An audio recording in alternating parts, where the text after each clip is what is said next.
All right, we're gonna review this video.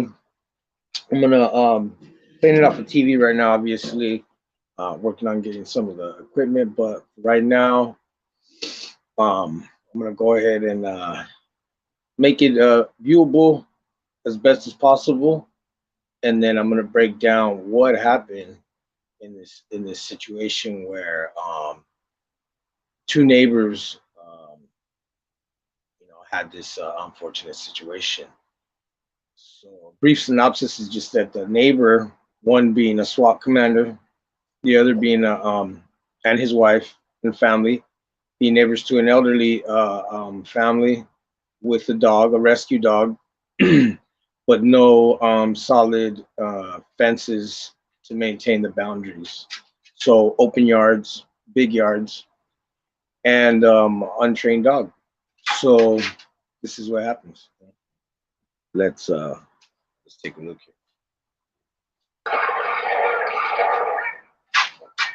Caught on video, the head of the Nevada police SWAT team shoots his neighbor's dog as its elderly owners look on.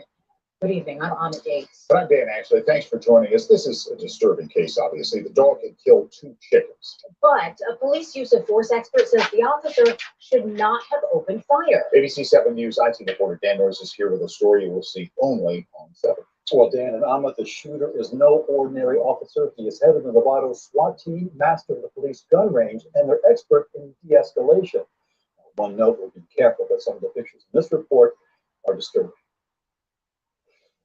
When they moved in 2 years ago, Phil and Anna Henry hoped Petaluma would be a quiet place to retire. He's an architect. She's a university administrator. They wanted a place their grandchildren could visit and play with their shelter dog named Huck. He's a breed called Black Mouth Cur. Yeah, in the morning he'd come up and get in our bed. He wasn't allowed at nighttime. No, couldn't sleep. Didn't have a big enough bed. The trouble began last summer when their neighbor complained that Huck barked every time he took out the trash. And he looked over the fence at me and he said, well, if your dog ever comes over here again, he's not coming back. That neighbor is head of the Nevada Police SWAT team, master of the department's gun range. They're expert in de-escalation, Sergeant Nick Frey. Nick, can I talk to you? Frey did not stop to speak with me and did not return my messages, but his lawyer provided a surveillance video in which Frey recounts the conversation with Phil Henry about his dog. If I had to shoot him, I would. That recording comes from Sunday, September 18th, the day Huck died. The Henry Street grandkids were visiting. They were playing in the garden, and the dog, they were right by the gate. The dog accidentally got out through the gate. Huck headed straight for Sergeant Frey's yard. His 2 driveways have no fencing or gate.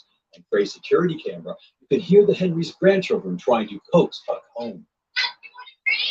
Less than a minute later, Anna Henry arrives with Huck's leash. No!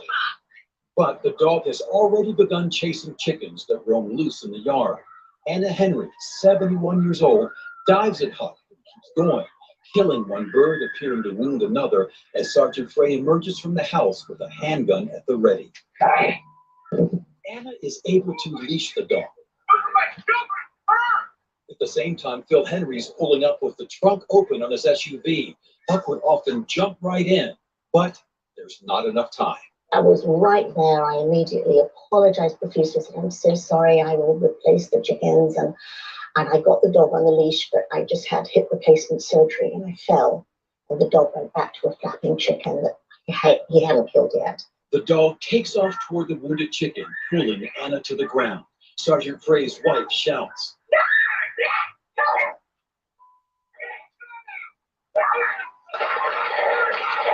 The Henrys wish Frey had not used lethal force so quickly. You could use a broom, you could use a fire hose of water. He had a lead on it, and if I had, probably 5 more minutes, I could have had him on the lead. I said,